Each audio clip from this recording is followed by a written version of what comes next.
What is up everyone, in today's video I am going to show you how to fix music fail to play tracks error in Narzo 70 Pro.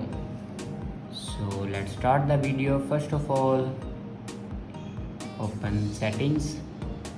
In settings, scroll down and here you can see the option apps. Now click on apps and then click on app management.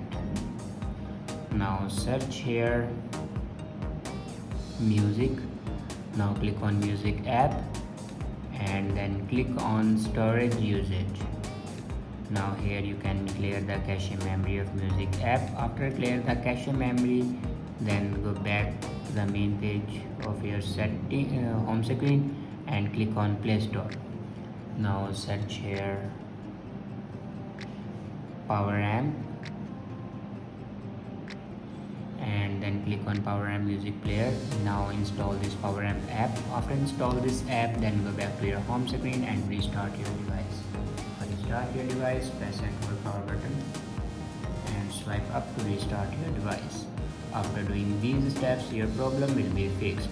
I hope this video is helpful for you. Thanks for watching.